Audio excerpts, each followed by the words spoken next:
Baik, di sini jadi dalam kita menghitung hasilnya, hasil panen per hari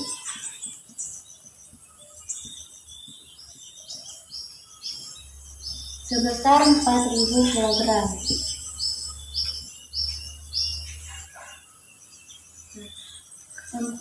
4.000 kg lebih, karena 4.000 kg ini lebih besar dari 653 kg, maka Bapak hari ini wajib membayar zakat, karena ini tadi lebih besar dari 653 kg.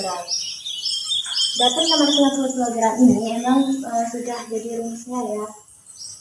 Jadi dapat kita hitung zakat kilogram hasil panen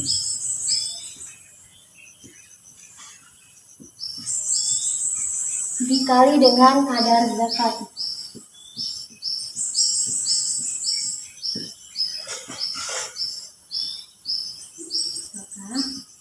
Nah, hasil panen itu kan sebesar 4.000 kg dikali dengan kadar zakat. Nah, kadar zakatnya ini sebesar 5%.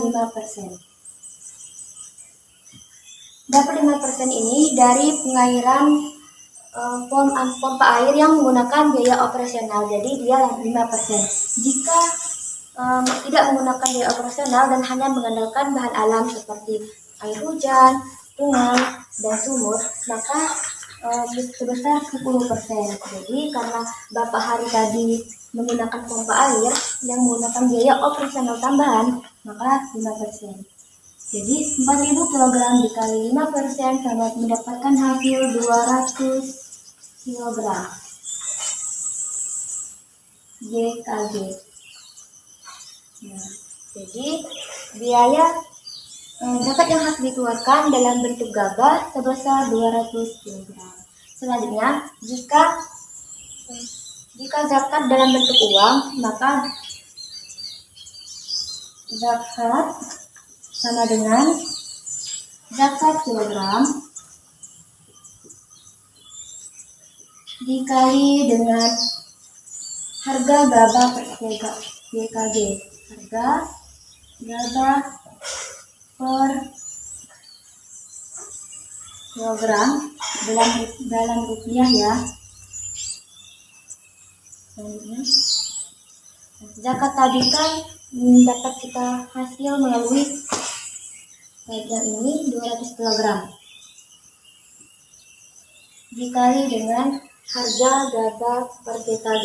Nah, harga gabah per GKG tadi yang dimiliki di dalam daerah pemasaran Bapak hari sebesar 8.000 per kilogram.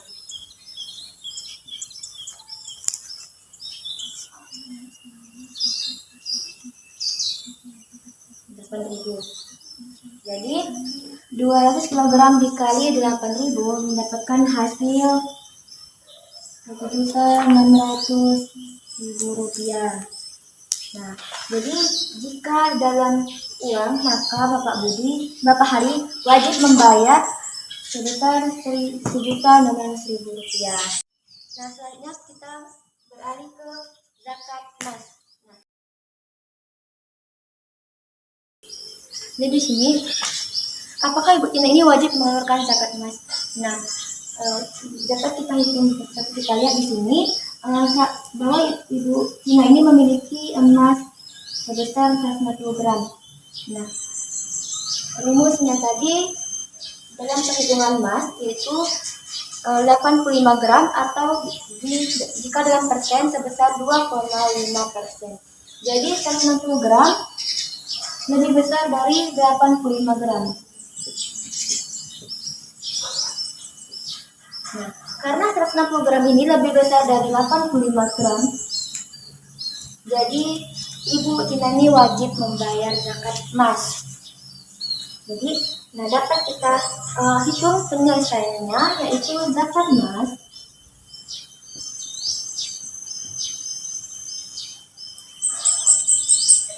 dalam gram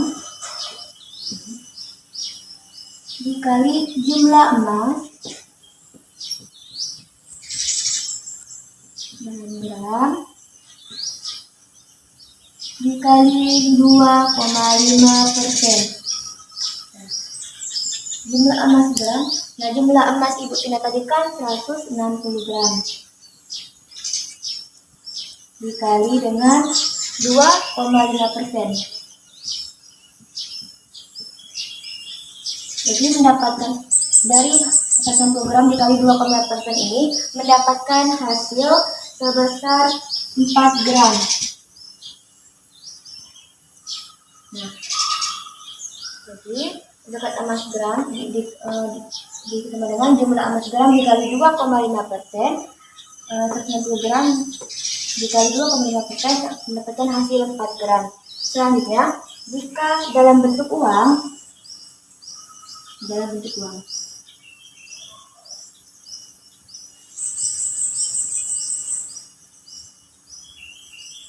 harga emas per gram.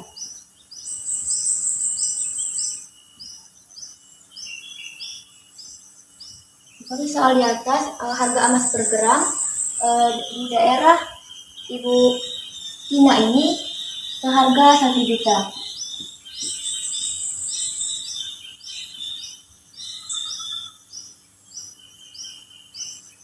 Dapat kita dapatkan dalam rupiah.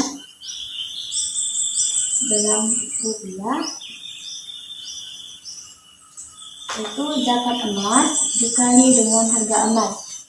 Zakat emas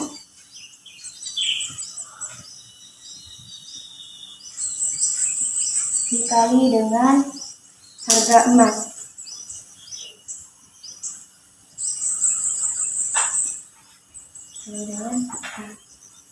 Zakat emas tadi kan sebesar 4 gram.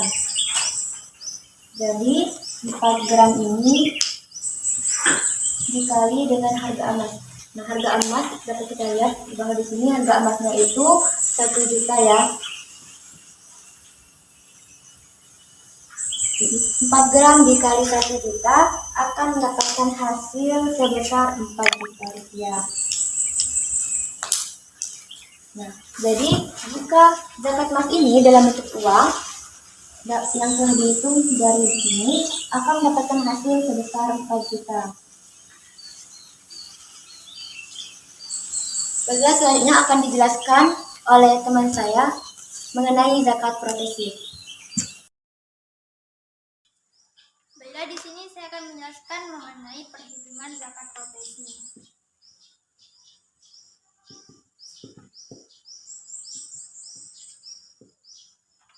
Nah, kita lihat dulu contoh studi kasus ini. Nah, sesuai studi kasus yang sudah ada, maka di sini tadi menjelaskan tentang gaji seorang pegawai perusahaan swasta nasional yang mana per bulannya itu gajinya itu yaitu Rp3.500.000. Setelah dipotong untuk biaya hidupnya dan keperluan lainnya, maka tersisa itu Rp1.850.000.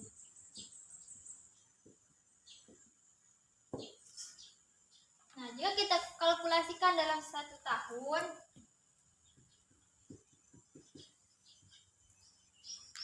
yaitu 1.850 ini tadi kita kalikan dengan 12 bulan, maka dihasilkan yaitu Rp22.200.000.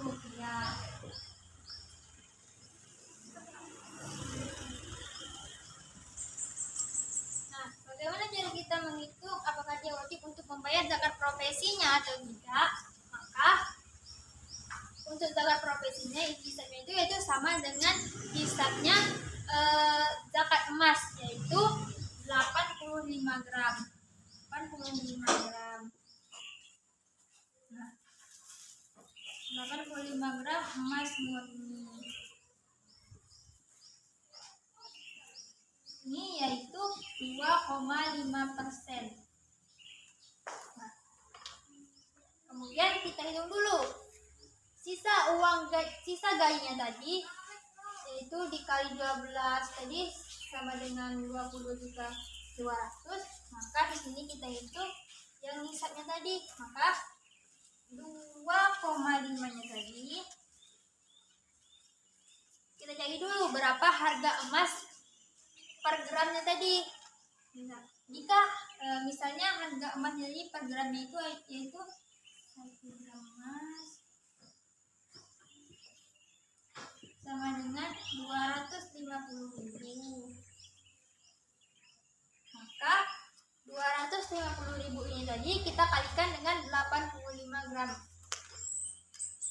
85 gram kita kalikan dengan 250, maka hasilnya 21.250.000. Nah, maka pegawai tadi wajib membayar zakat profesinya karena uang yang dia simpan selama 1 tahun tadi hasil dari gajinya tadi 22.200.000 itu lebih besar daripada hisab zakat profesinya yaitu 21.250.000 rupiah.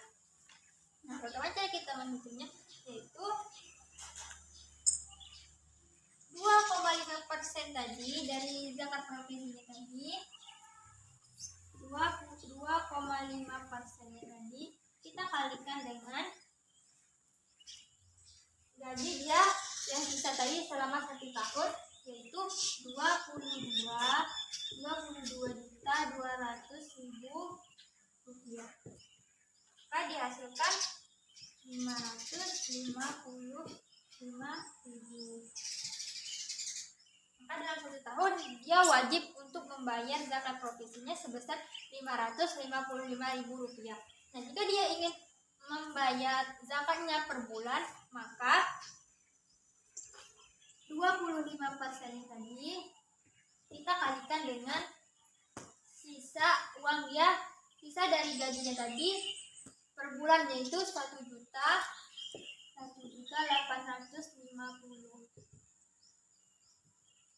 sama dengan 46.250 rupiah. Jadi jika dia ingin membayar zakat profesinya per bulan, maka dia wajib untuk membayar 46.250 rupiah. Tapi jika dia ingin membayar langsung 1 tahun, maka dia harus membayar 555.000 rupiah.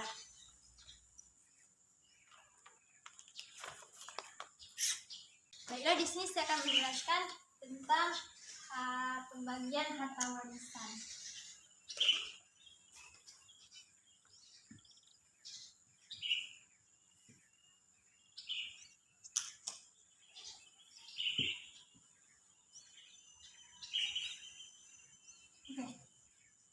Nah, salah satu studi kasusnya yang pertama yaitu tentang seorang ayah yang meninggal dunia dan meninggalkan harta warisannya berupa tanah seluas 1.200 meter persegi.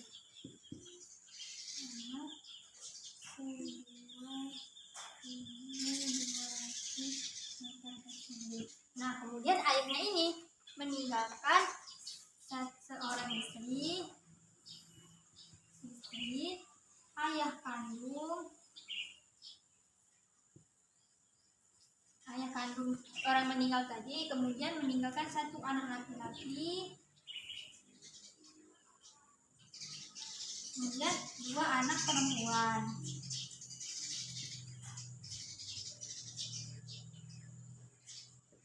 Nah, bagaimana cara kita membagi harta warisannya terhadap 5 orang ini? Nah, kita bisa melihatnya dari tabel berikut ini. Kita mengetahui pembagian harta warisan untuk istri, ayah, anak laki-laki, dan 2 anak perempuan ini. Melihat tabel tadi, maka saat istri mendapatkan 1/8 karena dia memiliki anak-anak. Kemudian ayah kandungnya ini mendapatkan 1/6 karena beliau memiliki cucu. Kemudian anak laki-laki ini mendapatkan 2 kali lipat lebih daripada anak perempuan. Nah, yang pertama kita hitung terlebih dahulu yang bisa didapat oleh istri dan ayah kandung. Nah, sang istri tadi mendapatkan 1/8. Jadi cara banyaknya 1/8-nya kita kalikan dengan luas tanah, yaitu 1.200 meter persegi. Nah, 1.200 meter persegi ini kita bagi dengan 8, maka hasilnya adalah 150. 150 ini tadi kita kalikan dengan 1, menghasilkan 150 meter persegi. Kemudian yang ayah kandung, ayah kandungnya tadi mendapatkan 1/6 karena beliau memiliki cucu.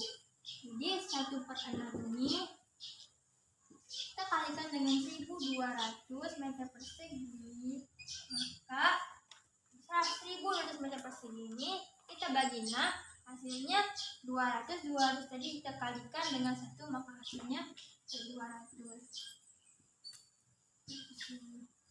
Nah, untuk satu anak laki-laki dan 2 anak perempuan ini, mereka mendapatkan sisa dari pembagian antara istri dan ayah kandung. Nah, sisa dari istri dan ayah kandung tadi, pembagian tanahnya tadi itu memiliki sisa sebesar 850 meter persegi. Nah, pertama kita hitung dulu berapa yang bisa didapatkan oleh satu anak laki dan 2 anak perempuan. Karena satu anak laki-laki itu lebih besar dari anak perempuan, karena beliau memiliki karena anak laki-laki itu mendapatkan 2 kali lebih dari anak perempuan. Jadi untuk anak laki-laki 2, sedangkan untuk 2 anak perempuan masing-masing mendapatkan 1. Jadi jika kita tambah maka menghasilkan 4. Jadi jika anak laki-lakinya ini mendapatkan 2 ini tadi, maka 2 totalnya di 4/4 kita kalikan dengan 850 karena itu merupakan sisa dari pembagian istri dan ayah kandungnya tadi, itu 850. Jadi 850-nya ini tadi kita bagi dengan 4, kemudian kita kali dengan 2, maka hasilnya adalah 425 persegi. Kemudian kita akan menghitung berapa yang bisa didapatkan oleh anak perempuan. Nah, kita hitung satu-satu. Anak perempuan pertama tadi itu mendapatkan 1 ini tadi 1/4 totalnya tadi per 4 dikali 850, maka hasilnya 212,5 meter persegi. Karena 850 tadi kita bagi 4, kemudian kita kalikan 1, maka hasilnya adalah ini. Nah, setiap masing-masing anak perempuan ini mendapatkan tanah seluas 212,5 meter persegi. Nah, dari pembagian harta warisan yang ditinggalkan oleh sang ayah tadi, maka istri mendapatkan 150 meter persegi untuk tanahnya tadi. Kemudian ayah mendapatkan 200 meter persegi. Anak laki-laki mendapatkan tanah seluas 425 meter persegi. Kemudian masing-masing anak perempuan mendapatkan 212,5 meter persegi. Baiklah, saya akan melanjutkan studi kasus yang kedua, di mana studi kasusnya ini mengenai seorang laki-laki yang meninggal dunia, meninggalkan harta warisan sebesar 120 juta.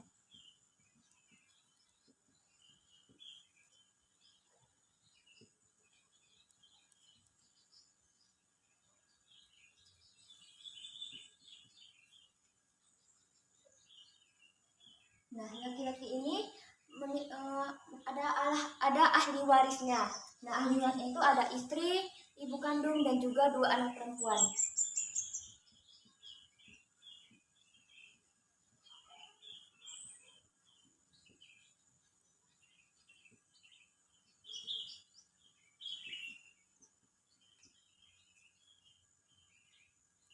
Nah, istri ini seperti tabel di samping, istri ini mendapatkan ahli waris 1/8. Sementara karena memiliki anak perempuan ya, dan ibu kandung ini akan mendapatkan 1/6 karena memiliki cucu.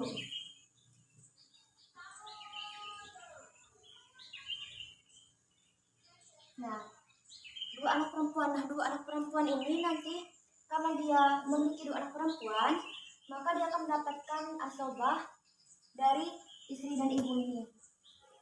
Dan pembagiannya itu 2/3. Di sini kita akan menyelesaikan perhitungannya, yang dimana bagi istri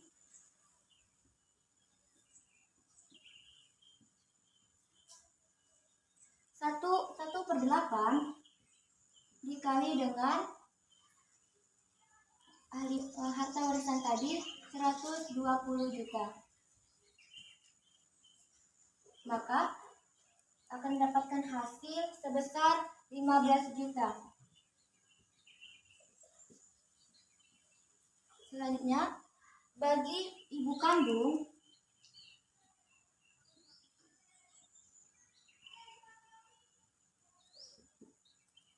satu per 6 dikali 120 juta, maka akan mendapatkan hasil sebesar 20 juta.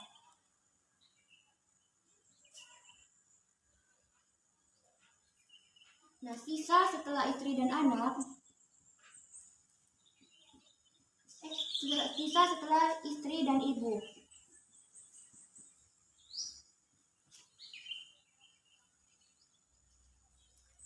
Dapat kita hitung 120 ini 120 juta dikurang 15 ditambah 20 juta. 15 juta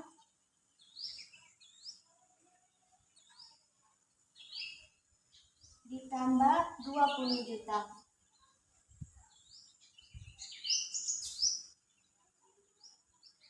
15 juta ditambah 20 juta akan mendapatkan hasil 35 juta. Jadi 120 juta dikurang 35 juta, maka akan mendapatkan hasil sebesar 85 juta.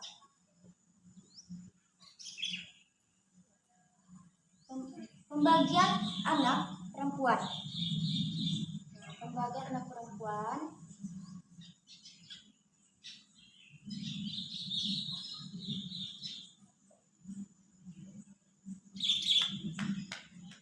Aslinya kan 2/3, maka dapat dihitung 2/3 dikali hasil ini 85 juta, maka akan mendapatkan hasil sebesar 56,666 dan seterusnya. Maka dari warisan laki-laki tadi, maka bagi istri akan mendapatkan 15 juta, ibu kandung 20 juta, dan dapat dihitung setelah istri dan ibu ini untuk asobah anak tadi, maka hasil akhirnya seorang anak itu akan mendapatkan 56,6666.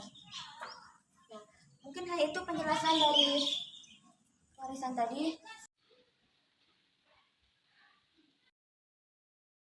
Baiklah, di sini kami akan mempraktekkan bagaimana cara membandingkan jenazah perempuan. Nah, pertama-tama kita siapkan dulu sebuah kain untuk menutupi si mayat tadi.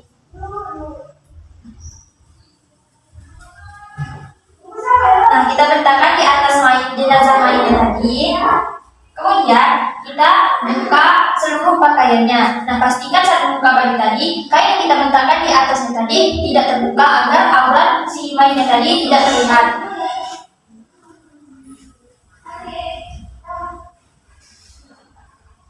Nah, setelah selesai kita membuka seluruh pakaian tadi, selanjutnya yang harus kita lakukan adalah membandingkan jenazah si mayat. Nah, di sini kita bisa mengangkat kepala mayat ini, posisinya itu lebih tinggi daripada badan, agar airnya itu tidak masuk ke rongga mulut dan juga hidung. Nah, setelah itu kita bisa menekan perut mayat ini secara pelan-pelan agar kotorannya ini keluar. Nah, untuk membersihkan kotorannya ini kita bisa menggunakan kain tangan dan juga kain biasa. Kami menggunakan ini, lalu kita bersihkan kotorannya. Nah, setelah benar-benar bersih, kita bisa mewudukkan jenazah mayat ini. Wuduknya itu seperti wuduk kita pada umumnya ya. Nah, setelah selesai wuduknya, kita bisa memandikan mayat ini.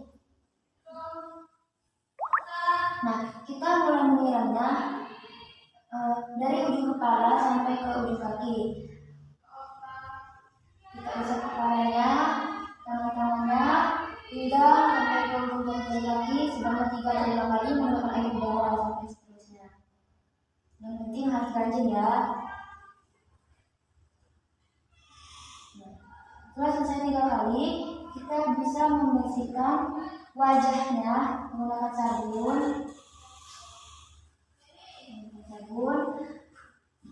terus hidung, telinga, dengan tangan, jari-jari tangan, bagian dada, kaki, dan jari-jari kaki. Nah, setelah selesai, kita bisa memiringkan jenazah mayat ini ke sebelah kanan terlebih dahulu. Kita siram bagian lehernya, bagian leher, dengan tangan, pinggang, dan kaki dari kaki dengan belakangnya. Selanjutnya, kita siram menggunakan air bersih. Nah, setelah selesai kita bisa memiringkan kembali mayat ini ke sebelah kiri. Kita bersihkan bagian lehernya, kita bersihkan bagian leher dengan tangan, pinggang, belakang kaki, dan jari-jari kaki. Lalu kita bersihkan menggunakan air sampai benar-benar bersih. Nah, setelah itu kita bisa bersihkan kemaluan ya, bisa membersihkan kemaluannya. Nah, setelah disiram dengan air bersih tadi, kita bisa membersihkan kemaluannya. Nah, disarankan menyentuh kemaluannya ini jangan secara langsung ya, jadi harus menggunakan kain bersih atau sarung tangan yang menggunakan sabun ya. Nah, karena ini dengan sabun kita bisa membersihkan daerah kemaluan dan sekitarnya. Kemudian setelah bersih kita bisa menyiramnya dengan air.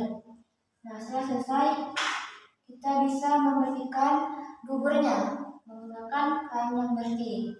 Nah, setelah selesai kita bisa menyiramnya menggunakan air. Nah, setelah semuanya bersih, kita bisa siram kembali jenazahnya ini, dan kita bisa mengirimkan jenazahnya ini untuk menyiram bagian belakang tadi menggunakan air aquabar dan air udara ya, atau menggunakan air wangian dan berisi wangian. Kita balik lagi ke sebelah kiri, kita bersihkan lagi. Nah, setelah selesai kita bisa intinya menyiramnya ini sebanyak 3 atau 5 kali ya. Nah, setelah selesai semuanya kita bisa mewudukkan kembali jenazahnya ini. Nah, wuduknya ini seperti wuduk kita biasa pada umumnya. Jangan lupa membaca doa setelah selesai wuduk. Nah, setelah itu kita bisa mengelap Tunggu bagian semayat yang tadi agar cepat kering. Nah, setelah selesai, kita gantikan kain yang sudah basah tadi dengan kain yang kering.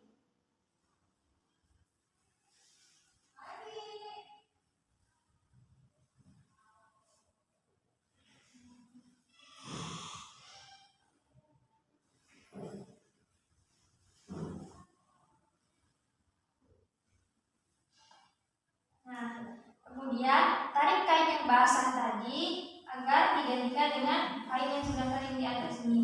Pastikan jangan sampai aurat si mayat tadi terbuka. Kemudian pastikan untuk membukanya dengan pelan-pelan.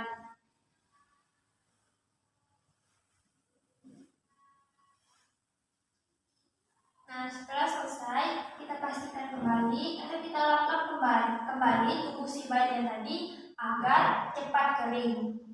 Nah, setelah itu kita mengikat rambutnya sebanyak 3 pita dari ujung. Jangan lupa disisir, yaitu bisa ikat rambutnya. Nah, kita semuanya selesai dan ininya sudah selesai semuanya. Mayatnya siap untuk dikafani. Nah, pertama-tama kita siapkan dulu talinya, yaitu sebanyak 5 tali untuk mengikatnya tadi. Letakkan kain sebelah kanan dan kiri, di tengah-tengahnya baju kurung, di atasnya letakkan jilbab, dan terakhir sarungnya. Nah, yang pertama kita bisa menyiramkan wangian atau kapur bagus ke area sekitar ini. Di area sekitar mayat. Sampai ke ujung.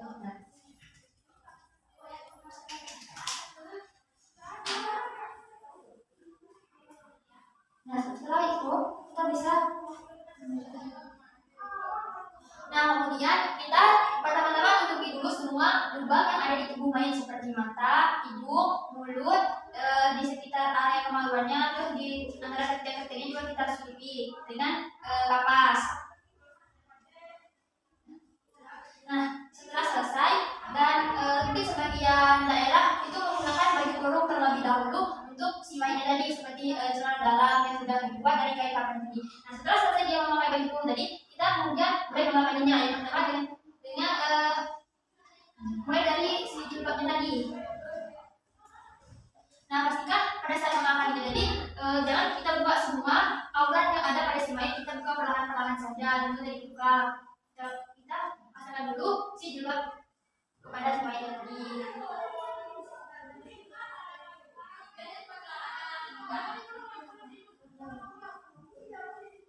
Nah, kemudian kita tutupi si mayat tadi dengan kain yang kedua.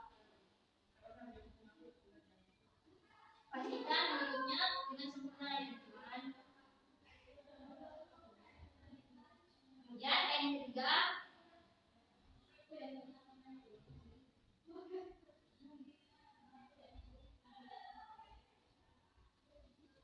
yang keempat.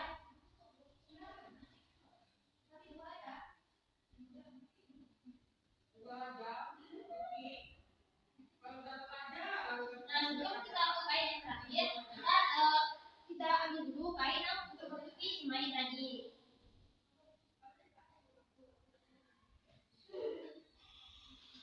Nah, pastikan jangan sampai membuka aurat dulu.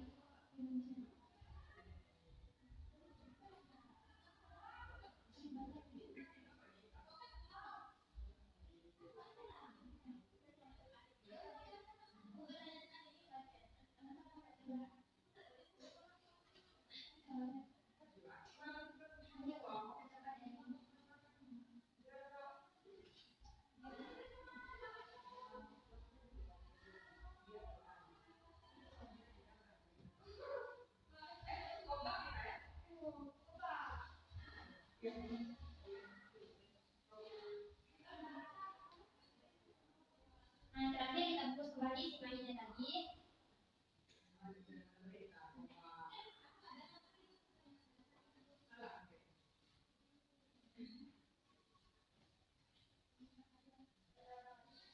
Nah, kita bisa mengikat si mayat untuk mempererat kain kafannya tadi.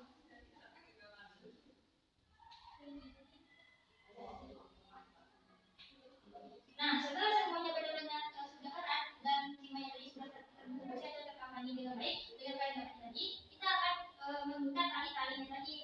Sama-sama ikatkan dulu tali-tali kepalanya tadi. Nah, mengikatnya jangan sampai ikatnya terlalu kencang karena nanti pada saat kita akan menggugurnya jadi tali-talinya tadi akan dilepas. Nah, pastikan untuk mengikatnya di sebelah kiri si mayat.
Allahu Akbar.